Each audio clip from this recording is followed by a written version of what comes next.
Yo, it's been a while. Been looking for an opportunity to come out here in a Mercedes because I have some questions. I have some questions on the interior panels, and I believe Gravel can help me to answer them. Unfortunately, the ones that we had were all on low profile tires, and the last time I drove on Gravel with a Mercedes on low profile tires, it was not a pleasant drive. It was in a GLB 220D back in 2022 beginning. And I decided that from now on, when it's a low profile tire, I need to be careful because you can even damage the rims if you find a big pothole. But today, today we have that opportunity because we are in the Mercedes-Benz GLC 220D 4MATIC that is riding on 235/55 19-inch tires. And that's definitely not low profile. Anything above 50 for me is enough. So this is a 4MATIC. We're talking about the car that has grip on all four wheels. It's fitted with the engineering package, which gives you air suspension and also gives you rear axle steering. But that's not all. This includes the off-road package. When you're looking at it outside, you might not see much, but there's an underguard. When you get inside, you will see the additional driving mode off-road. Switch to it, wait a few seconds, and then you'll see the car rising. But on video, it might not necessarily appear as much. That means Mercedes is quite confident that this car can go further. But for us today, we're just going to do gravel drive. It's not going to be hardcore off-roading. Otherwise, let me do things the right way. Welcome to the channel. For those who don't know me, it's Uwe behind the camera, and I appreciate that you're here with me today.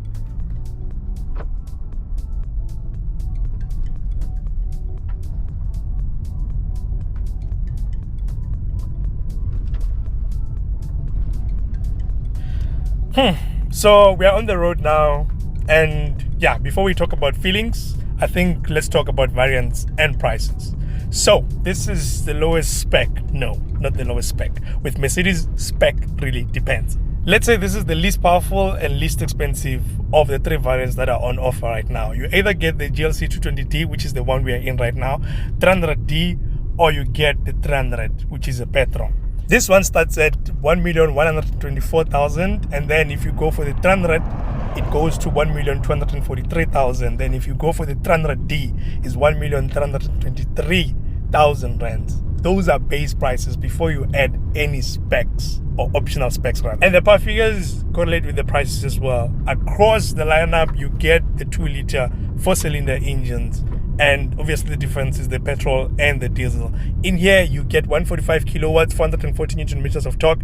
You go to the 300, you get 190 kilowatts, 400 newton meters of torque, and the 300D, 198 kilowatts, 550 newton meters of torque. So far, our lineup consists of mild hybrid systems. You can only get the GLC with the 48-volt mild hybrid system. They also have the integrated starter generator that we spoke about in the seatless review. It helps boost performance by about 17 kilowatts and up to 200 newton meters of torque. The boost is only temporary and mostly coming in on pickups and also when you're overtaking and so on. But then we have this car right here right now on gravel. Let's talk about how we feel before we take it on the tar road and talk about other areas as well.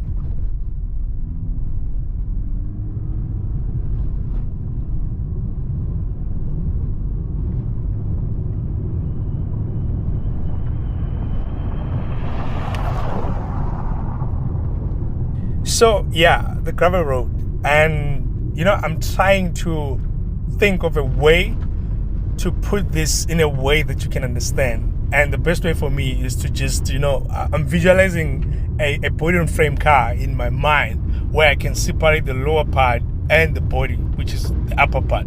The lower part, in this case, I'll call it the engineering, and the upper part is where we are sitting right now, the interior and everything else. And I get conflicting signals from these two. I mean, when it comes to engineering, this is probably the most advanced car we've ever driven on this particular road.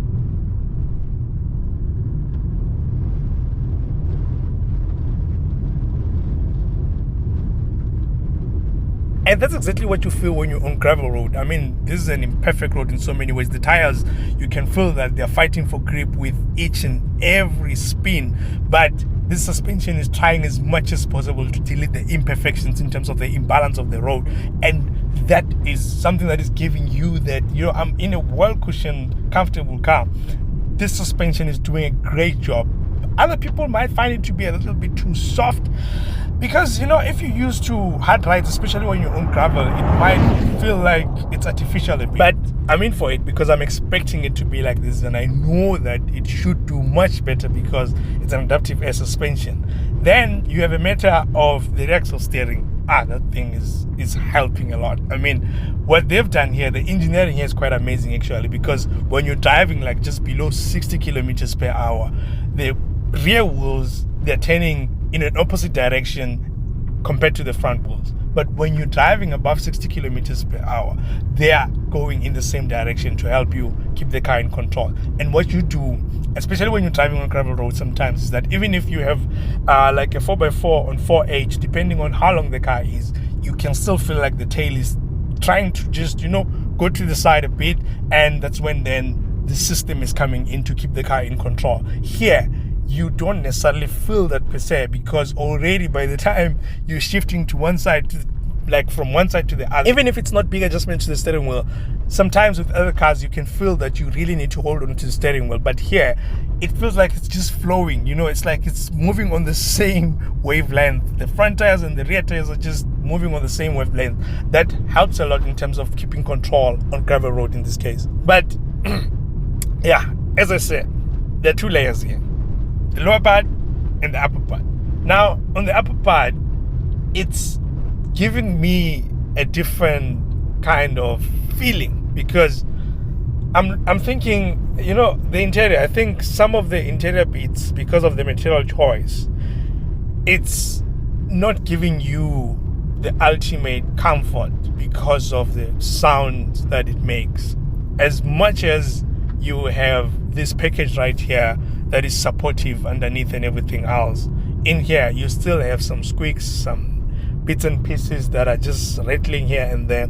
And I think as much as when you're touching it, it does feel like it's well screwed together and so on, some things like you can't avoid, especially if you are putting plastics against plastics. I mean, if you go into bend a plastic and then you put it next to another plastic, it's definitely going to make a sound. It doesn't matter what you do, unless if you cover it with some rubber. I'm not an engineer, but I'm just imagining these kind of things, that if maybe it's covered with some rubber, like as thin as it is at the end, maybe it won't make noise. But the friction is always going to be there if you are putting like plastics next to each other. And that's something that is going to be a little bit discouraging for you, because the interior, as amazing as it looks, there's still that part that it has rattles, it has squeaks here and there. And that obviously tells you that, I need to worry about my car. I need to worry about the quality of my car if then I'm going to be taking it to rough roads like this one. And your friends will be having weddings in places like this where you have to drive and go to bundus and so on. Look, if you want to do that like once in a while, you're not going to have a problem. But if you are thinking that I'm going to be on a road like this more often than not, I don't think you're going to have that confidence, because the rattles and the squeaks, I mean, it is a Mercedes. It's definitely going to influence what you're feeling and what you can do with it. And yeah, I think those are the things that will most probably affect your confidence levels when it comes to taking this car on roads like this. We're not doing any hardcore off-roading whatsoever, but it feels like it can really do it. It's just that, yeah, those discomforts are still going to be there. But you know that most people are not going to be driving these cars on gravel roads. Most of these cars are going to be on tar road. And that's why we need to switch over to where people will be living this car most of the time. Let's go.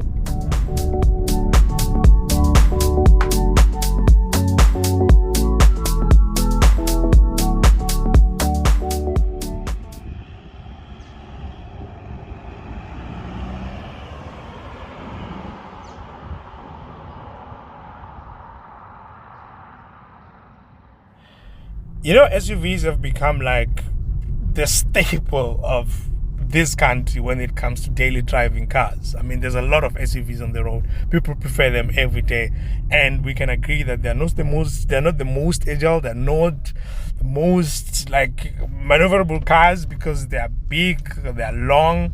But when you opt this one with the rear axle steering, it helps a lot, especially when it comes to tight circles like this. You don't need a 3.10 to actually turn this car. I mean, with some similarly sized SUVs, you were going to struggle there, especially with other cars coming. You might find yourself panicking. I need to turn quickly. There are cars that are coming. But here, it was quite easy. And of course, when it comes to places like this, visibility is key for you to actually enjoy the experience of the car and not feel like you're going to scratch it, not feel like you're turning too close and so on. They've done well when it comes to the seats the seats positioning, there's a lot of adjustments that you can do. The front seats here, they do have electric adjustments, both sides with memory function. It helps a lot. Regardless of the size you are, you can easily just find your position. And when it comes to the windows as well, they're quite open. They did well by separating the side mirrors with the pillar there, because that space, you'll think it's nothing, but it's almost everything, because it helps you to see down there. Then you do get this camera system that is just mind-blowing when it comes to... I think this is probably one of the best camera systems that are out there right now. Mercedes has done a great job. These are clean cameras, these are crisp cameras, and they're very supportive in terms of showing you around, especially if you want to park this car. I don't think you're going to struggle. It has this parking function that I hardly ever use, but if you're not good at parking a car, like parallel parking, you can be able to use it and it will help you to actually park. But overall, visibility wise, they've nailed it. I find this car to be very supportive regardless of the size. Normally, driving in places like this, it's more about sensible, chill driving. You're not necessarily jumping from traffic light to traffic light, rushing anywhere. For that, you're not going to have any issues with this car. You're going to enjoy it because the comfort levels, I've already indicated that the engineering is quite amazing when I was talking about the gravel road, and here is quite smooth. Yes, there are instances where I feel like this suspension is failing to delete the imperfections, especially when you're hitting like those potholes that are a little bit big, those ones that are making a little bit of noise. I can feel it coming into the cabin. I didn't expect that, because the suspension, I expected it to be a little bit different, but the sound that it makes, it's not the thud that gives you that ultimate, boom, comfort. Nah, it's still a little bit too loud for this suspension. That's the only reason I'm complaining, because of the suspension. But besides that, it's still very much acceptable for the price point. Talking about price point, that's a thorny issue when it comes to cars these days. And this car is not necessarily cheap as well. It's coming in, like I said, at 1.1, but it's featured with options that are like, over 250,000, and it's not even all the boxes ticked. I mean, this is the avant-garde variant, which means you don't get the AMG stuff, the AMG look. And for me, as a youthful person, it's not yet complete because of that. To get this car to AMG spec level, you're going to part ways with around 360,000 rands in options to actually get it to that level, and also get the specs that are in here, because this thing is packed with options. I've already done a video where I was walking around the car, breaking down the price together with the options that I'm talking about on this particular car. But one thing that I said is that if you going to get a Mercedes and you don't afford the premium package on top of the normal price, maybe you need to reconsider. Because for me, I believe the premium package adds, look, it is the difference in making you feel like you have a Mercedes that is separate in feeling from other cars. Coming in at just under 96,000 rands, it's not small money by any means, but it adds a whole lot of features. I mean, the 360-degree camera that I spoke about is part of it. This electrically adjusted seats, the heated front seats, we're talking about heat and noise insulating acoustic glass, we're talking about wireless charging. There's a lot that it's adding. The blind spot assist, we're talking about the fingerprint scanner here to recognize who is actually driving, the profile and everything else. It creates a whole lot of experience actually. I mean, you can have all this design, the interior design, the amazing screens, the way they look and so on, but if you don't get features that go with them, I feel like it's just not enough. So for me, this car doesn't necessarily cost 1.1, but you have to add that additional amount that I just spoke about. And if you want the panoramic sliding roof, it's around 30,000. This paint is around 19,000. I'm talking just the paint. And these wheels as well, don't think they're coming with the car. No. These are special 19-inch wheels that are coming at 15,000, just above 15,000. And then you go on to add advanced sound system. This is not the Burmester sound system. The Burmester is coming at a different price. And if you add that premium package plus, you will get more stuff, including the Burmester. But this one is coming at around 9,800. And then the USBs as well, there's like 6 of them in here. I think I think there's 6 of them all around the car. You pay around 6,200 for that. Then you go on to get this engineering package as well that I spoke about. It's coming in at just under 58,000, and then the off-road package coming in at 9,200. So those are the things that are adding a whole lot more. And if you want to make this car look like AMG, then you're going to add another 110,000 rands for interior and exterior AMG designs. So there's a lot to add to actually get this car to feel the way it feels and look the part when it comes to the AMG spec. And yeah, this is not the AMG spec. When I'm looking at it, the exterior, that's where, it's more matured than youthful. And matured is mostly boring. And that's the avant-garde. That's just how it looks. I mean, it looks a little bit sad, man. It looks a little bit sad. I don't know why, but it gives that presidential look. Like, if I was to transport a very important person, I mean, this is the car most probably that I can say, you know what, if I go there, I'm a driver, I'm wearing a suit, I won't find myself being in a situation where I'm complaining whatsoever. And in this spec level, for me, it's not necessarily the best. When I'm looking at it, in front, it's like it's sad, man. It's like it's sad. It's slow a bit. But if I look at it from the side, these running boards, by the way, they are not free as well. It's part of the options. But the proportions, I like the GLC proportions. This is one of the cars that really, really intrigued me. Even when it first came out, the first version of it, I was so impressed with it. In fact, I wanted it, but money didn't allow at the time.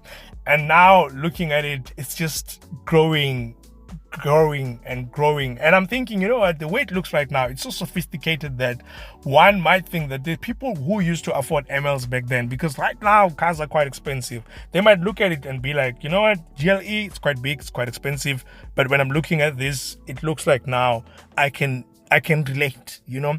Coming to the rear as well, I'm liking the rear. I love the rear more than the front. In terms of the design, I love this rear. Looks amazing for me.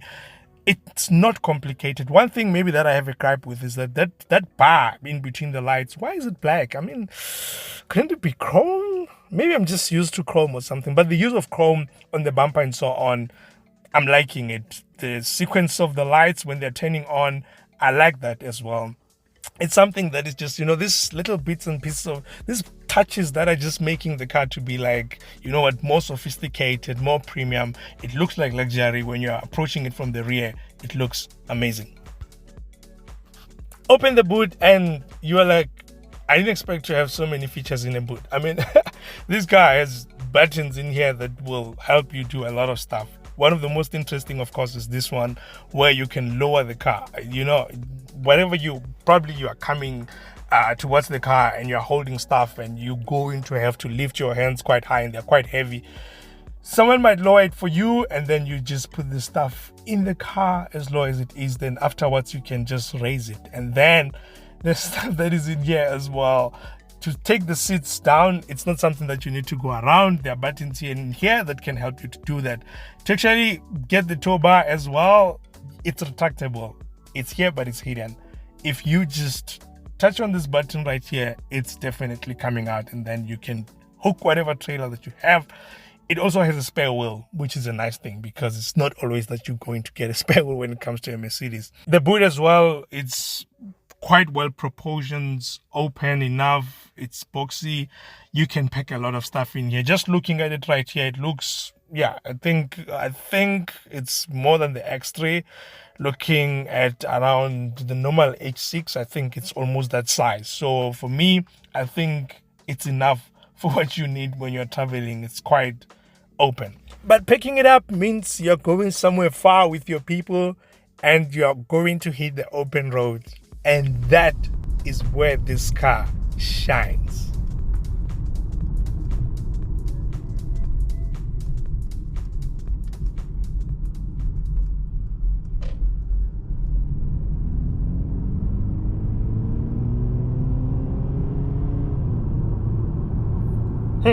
Listen to that. Under 4,000 RPM, it has this fruity sound. I'm not sure if it's coming from the speakers in the interior. I suspect it is.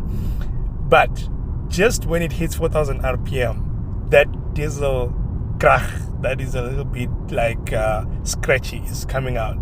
And that's when you realize that, you know what, for this car, I don't think the best way to enjoy it is to pull it like that. I mean, this car weighs plus minus 2 tons, and it has the same engine as the engine that is in the C220D that we tested a while back, and you can feel that it's actually quite heavy off the line compared to the C-Class. Hey, I'll get back to that engine experience. You know what? I just turned on lane keeping assist right now, and it reminds me of the time that I turned it on while I was on the move, and I went to the far right a bit towards the line, and the way it pulled me back, I felt like my mother is pulling me away from danger. I was like, "Hi, boo, why are you so aggressive?" I was even shocked at the time, but it didn't shock me like the GLB shocked me, because the GLB was quite aggressive. It was even making the sound when it was pulling you back. And for me, my experience here is telling me that this thing doesn't have lane centering, so it's just going to be going side by side and keeping you back in lane, but it's not necessarily for centering. And for that reason, I don't think it is the best system. And as well, you don't have adaptive cruise control in here. Oh, how I wish that was just, you know, probably standard, especially at this price point. I mean, I understand that this is a luxury vehicle, but I mean, come on. This is 2023. I'm sure that tech is no longer expensive to put in a car. Okay, that's fine. You know, back to that engine experience. Look, for me, the best way to experience this car, especially on long distance drives like this, is to seamlessly feed in the power. Caress it. Go easy on it. Don't force it. Don't punch it through 4,000, 5,000 RPM. Unless if you're forced and you're overtaking, you most likely going to enjoy the comfort of it when you're seamlessly feeding in the power under your right foot. Because the engine, number one, it's smooth, especially once you're on cruising speed. You're no longer like trying to overtake cars or anything like that. Once it settles down, it's so smooth, it doesn't make any noise. In fact, the insulation in here for me is probably, if I'm thinking of all the Mercedes cars that we've tested on this channel, this is the best one yet. It's well insulated. Yes, it has the optional air suspension. The tires that are here as well are assisting with that because they're quite big. They're not low profile. They're not noisy. It has the optional acoustic glass that is also helping with reducing noises because it's heat and noise insulation. You really can experience that when you're in here. It's very quiet and it's quite impressive for comfort levels. Talking about comfort levels, there's a lot of things that are actually assisting, and one of them that I love, especially on long distance drive, is seat adjustments. There's plenty of them here, especially the under thigh support. I say this in every car that I find with under thigh support.